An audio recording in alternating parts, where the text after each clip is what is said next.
Hello, this is a short YouTube on an experience I had down in Florida many years ago with my late cousin Mike Faulkner. Mike Faulkner was the neatest guy in the world, fun to be with, a big heart, and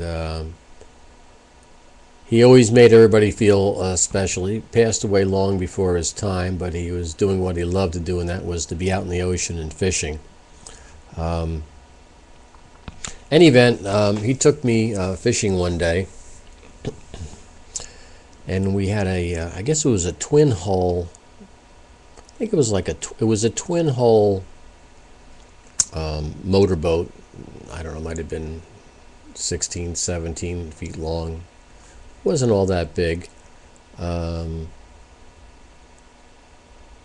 we were leaving Naples, Florida, on a beautiful, beautiful, beautiful day. Whatever you can think about as far as a beautiful day, it was obviously down in Naples with the palm trees and everything else, and the color of the water, everything was superb. It's one of those moments where you'd say life is good. And we came upon two porpoises, or dolphins, which were latched onto us and came closer and closer and closer to the boat. And finally, these porpoise went under the bow of the boat,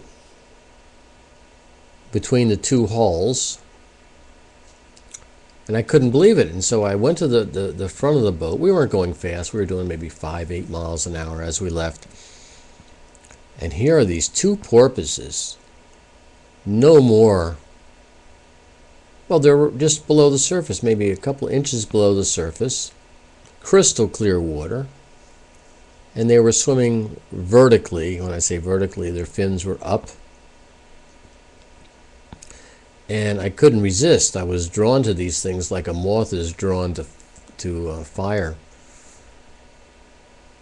and so I hung over the front of the boat, and to get as close as I possibly could to these amazing creatures.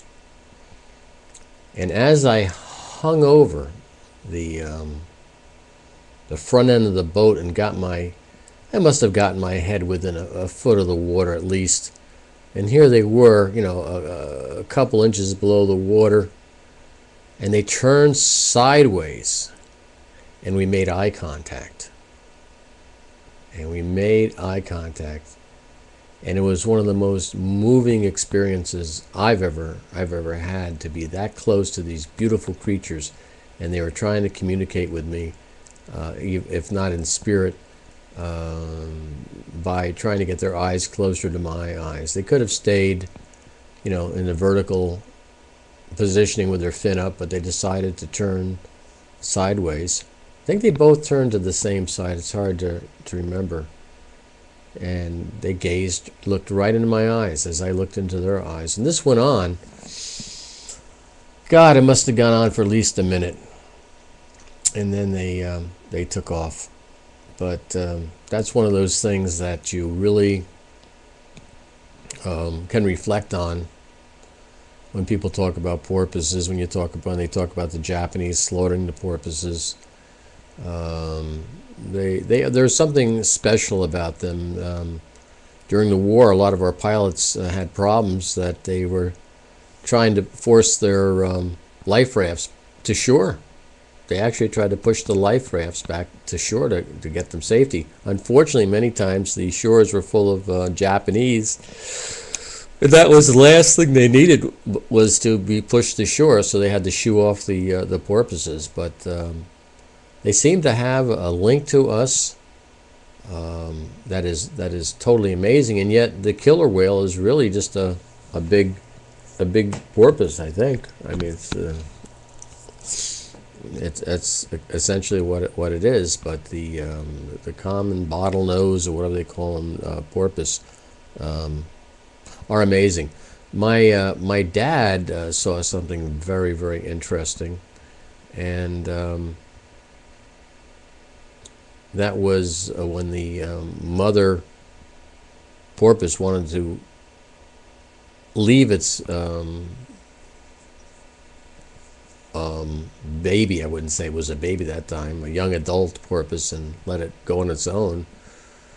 And what he saw happen is the mother porpoise went around and around and around the little porpoise and created a whole bunch of muck and everything else, and then basically a circle of stirred up water in this shallow area, and then it took off.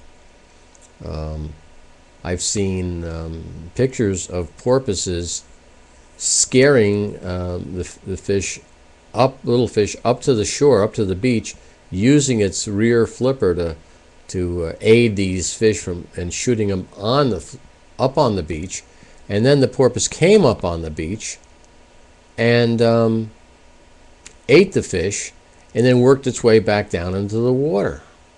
So when you hear about these porpoises and whales getting stranded, it seems to me there's something wrong, whether they're ill and they can't support themselves up, and this is they figure they don't want to drown, so they beach themselves to die. I don't know what the deal is, but when you saw pictures of this porpoise at will, getting up on the beach and coming down on the beach,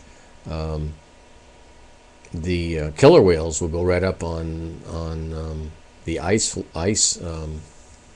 bergs, or whatever you want to call them, the ice slabs, and eat up the various penguins or whatever they want to eat up, and then slide back down. Of course, that's a lot easier than sliding off a beach, but that's what I saw. Anyhow, that's enough about porpoises. I just wanted to share that moment where I connected with a porpoise down in Naples, Florida. Take care.